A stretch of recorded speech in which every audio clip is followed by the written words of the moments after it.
Welcome to 2020 Talks, where we track the 2020 elections in uncharted territory. With the margin being so close, it will require a full by-hand recount in each county.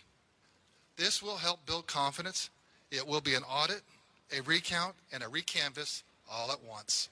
Georgia's Republican Secretary of State Brad Raffensperger knows recounting his state's presidential race will take a lot of resources. With record voter turnout, Anna Dennis with Common Cause Georgia says it's going to be tough. So we have over 5 million ballots that counties have to actually count. So it's going to be very time consuming. It's going to be definitely costly for counties to pay in the overtime to get this done because it has to be done by November 20th. This extra work is on top of the Senate runoffs in January that could continue GOP control of the Senate or end it. With almost all the ballots counted, President-elect Joe Biden is currently ahead in Georgia by about 14,000 votes. But even without Georgia's 16 electoral votes, Biden has more than enough to win the Electoral College. Still, the Trump campaign continues to file lawsuits in states they lost by close margins. Yesterday, it was Michigan. So far, the cases have been largely dismissed for lack of evidence. But the president and his allies' baseless claims of fraud, both before and after the election, have consequences. Recent polling from The Economist and YouGov shows more than 8 in 10 Trump voters don't trust the result. That hurts America in many ways, says Julia Hellwig, professor at the University of South Dakota. We need to be a legitimate democracy that other countries can look up to and that our allies can feel good about. And so the implications are extraordinarily widespread. Beyond the global repercussions, Hellwig says the rhetoric can lead to more discord throughout the country.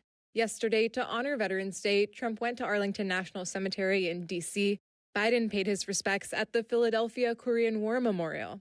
The Biden transition team announced their future White House chief of staff, Ron Klain, a veteran Democratic operative who once served as one of Biden's top Senate aides. And 2 prominent progressive groups gave their recommendations for cabinet and other top government positions, suggesting Senators Bernie Sanders for the Labor Department and Elizabeth Warren for Treasury. Along with Justice Democrats, the Sunrise Movement is pushing for a cabinet-level office to address climate change. Here's Sunrise Movement's John Paul Mejia. Now that we've got him elected, he has to do everything in his power to address this crisis starting on day one.